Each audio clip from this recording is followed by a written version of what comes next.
मुकुल और जूही दोनों सावित्री कॉलोनी में रहते थे। उनके घर एक दूसरे से सटे हुए थे। दोनों ही हम उम्र थे और साथ साथ खेल कूद कर बड़े हुए थे। दोनों के परिवार भी संपन्न, आधुनिक और स्वच्छंद विचारों के थे। इसीलिए उनके परिवार वालों ने कभी भी उनके मिलने जुलने और खेलने कूदने पर कोई प्रतिबंध नहीं लगाया था। इस प्रकार मुकुल और जूही साथ साथ पढ़ते लिखते, खेलते कूदते, अच्छे अंकों के साथ हाई स्कूल पास कर गए थे। इधर कुछ दिनों से मुकुल अजीब सी परेशानी महसूस कर रहा था। कई दिन से उसे ऐसा एहसास हो रहा था कि उसकी नजरें अनायास ही जूही के विकसित होते शरीर के उभारों की तरफ उठ जाती है, चाहे वो अपने आप को लाख रोके। बैडमिंटन खेलते समय तो उसके वक्सों के उभार को देखकर उसका ध्यान ही भंग हो जाता है।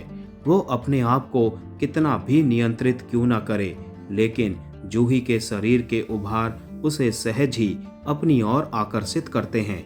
जूही को भी ये एहसास हो गया था कि मुकुल की निगाहें बार बार उसके शरीर का अवलोकन करती हैं। कभी कभी तो उसे ये सब अच्छा लगता, लेकिन कभी कभी काफी बुरा लगता था। ये सहज आकर्षण धीरे धीरे न जाने कब प्यार में बदल गया।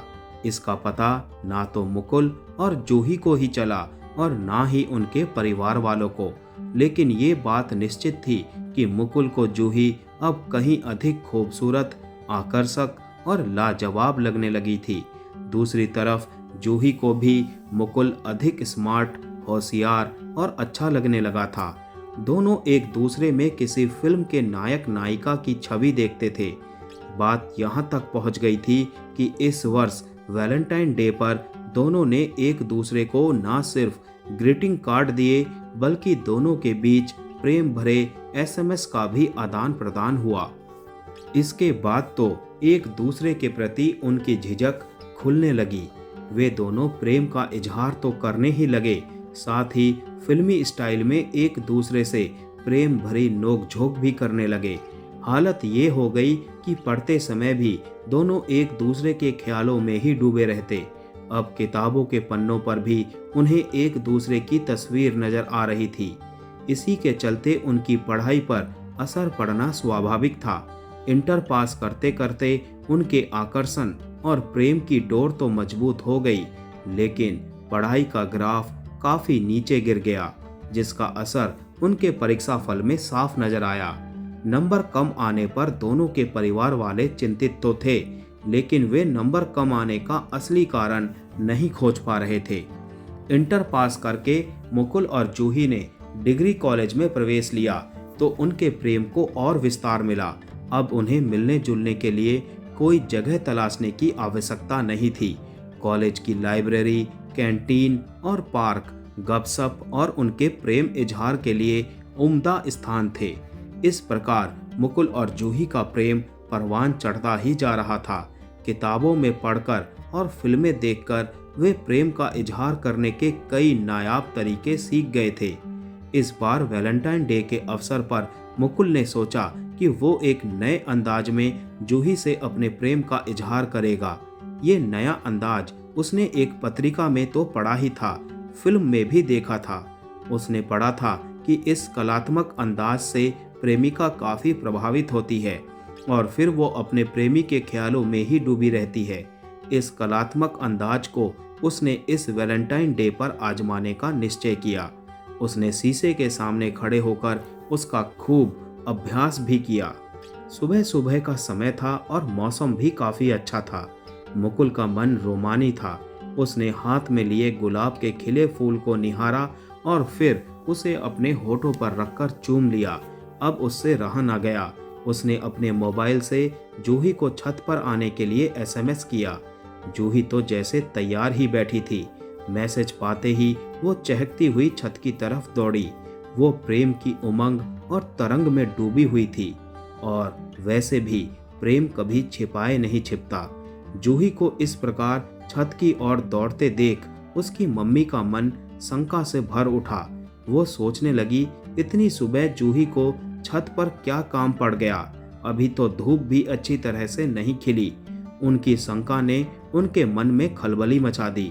वो ये देखने के लिए कि जूही इतनी सुबह छत पर क्या करने गई है, उसके पीछे पीछे चुपके से छत पर पहुंच गई। वहां का दृश्य देखकर जूही की मम्मी हतप्रभ रह गई। जूही के सामने मुकुल घुटने टेके गुलाब का फूल लिए प्रणय निवेदन की मुद्रा में था और वो बड़े प्रेम से बोला, जूही डार्लिंग, आई लव यू।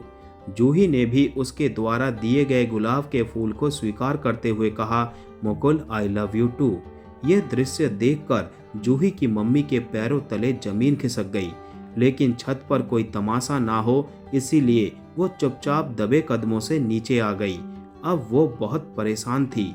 थोड़ी देर बाद जूही भी उमंग तरंग में डूबी हुई प्रेम रस में सारोबार गाना गुनगुनाती हुई नीचे आ गई। इस समय वो इतनी खुश थी मानो सारा जहां उसके कदमों में आ गया हो। इस समय उसे कुछ भी नहीं सूझ रहा था। उसकी मम्मी को भी समझ में नहीं आ रहा था कि वो उसके साथ कैसे पेश आए। उसके मन में ये आ रहा था कि जूही के गाल पर थप्पड़ मारते मारते उसे लाल कर दे। दूसरे ही पल उनके मन में आया कि नहीं, इस मामले में उन्हें समझदारी से काम लेना चाहिए। उन्होंने शाम को जूही के पापा से ही बात करके किसी निर्णय पर पहुंचने की सोची। उधर आज दिन भर जूही अपने मोबाइल पर लव सॉन्ग सुनती रही।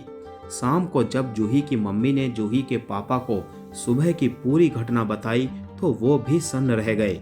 फिर भी उन्होंने धैर्य से काम लेते हुए कहा, निशा, तुम चिंता मत करो।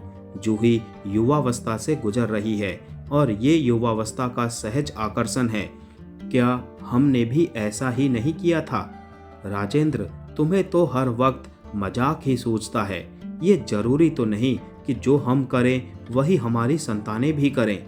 निशा, मेरे कहने का तात्पर्य ये नहीं है कि बच्चों के भविष्य को ध्यान में रखकर कोई कदम ही ना उठाया जाए। मैं आज ही मुकुल के पापा से बात करता हूँ। बच्चों को समझाने में ही कोई हल निकलेगा। जूही के पापा ने मुकुल के पापा से मिलने का समय लिया और फिर उनसे मिलने उनके घर गए। फिर दोनों ने सौहार्दपूर्ण वातावरण में मुकुल और जूही के प्रेम व्यवहार और उनके भविष्य पर चर्चा की, जिससे वे दोनों कहीं गलत रास्ते पर ना चल पड़े। दोनों ने बातों ही बातों में मुकुल और जूही को सही मार्ग पर आगे बढ़ाने की योजना और नीति बना ली थी। तब एक दिन मुकुल के पापा ने सही अवसर पाकर मुकुल को अपने पास बुलाया और उससे इस प्रकार बातें शुरू की जैसे उन्हें उसके और जूही के बीच पनप रहे प्रेम संबंधों के बारे में कुछ पता ही ना हो। उन्होंने बड़े प्यार से मुकुल से पूछा, बेटा मुकुल, आजकल तुम खोए खोए से रहते हो। इस बार तुम्हारे नंबर भी तुम्हारी योग्यता के अनुसार और क्षमता के अनुसार नहीं आए। आखिर क्या समस्या है बेटा? मुकुल के पास इस प्रश्न का कोई सटीक उत्तर नहीं था। कभी वो प्रश्न पत्र के कठिन होने का दोष देता तो कभी आंसर शीट के चेक होने में हुई लापरवाही को दोष देता। बेटा मुकुल, मुझे तो ऐसा लग रहा है कि तुम अपना ध्यान पढ़ाई में सही से लगा नहीं पा रहे हो। कोई इश्क विस्क का मामला तो नहीं है? ये सुनते ही मुकुल को करंट सा लगा। उसके मुंह से तुरंत निकला, नहीं पापा, ऐसी कोई बात नहीं है। बेटा, ये उम्र ही ऐसी होती है। यदि ऐसा कुछ है भी तो कोई बुरी बात नहीं। मुझे अपना दोस्त समझकर तुम अपनी भावनाओं को मुझसे शेयर कर सकते हो। एक पिता कभी अपने बेटे को गलत सलाह नहीं देगा, विश्वास करो। लेकिन मुकुल अब भी कुछ बताने में झिझक रहा था। उसके पापा उसके चेहरे को देखकर समझ गए कि उसके मन में कुछ है जिसे वो बताने में झिझक रहा है। तब उन्होंने उससे कहा, मुकुल, कुछ भी बताने से झिझको मत। तुम्हारे सपनों को पूरा करने में सबसे बड़ा मददगार मैं ही हो सकता हूँ। बताओ बेटा, क्या बात है? अपने पापा को एक दोस्त की तरह बातें करते देख मुकुल की झिझक खुलने लगी।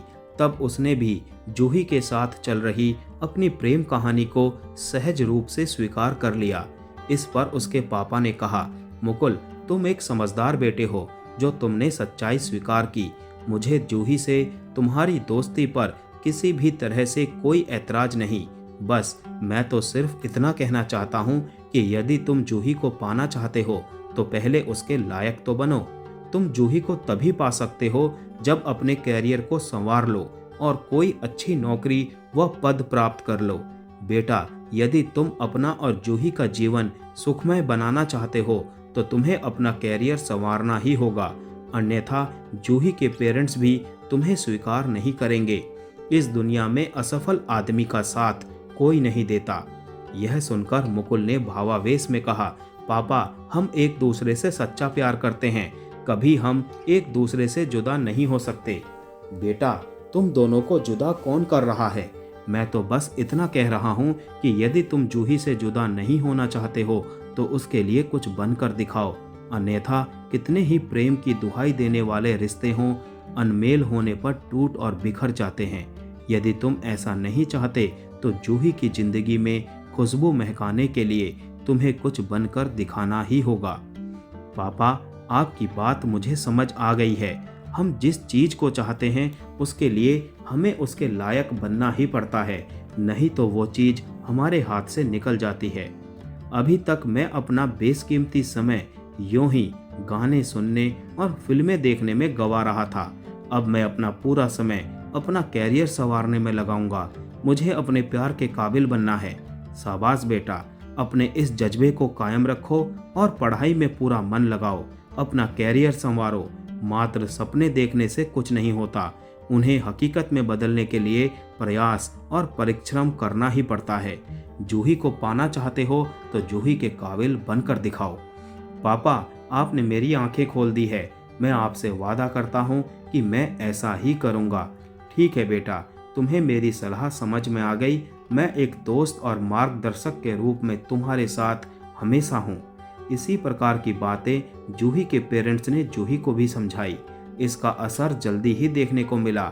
मुकुल और जूही एक दूसरे को पाने के लिए अपना अपना कैरियर संवारने में लग गए। अब वो दोनों अपनी पढ़ाई ध्यान लगाकर करने लगे थे।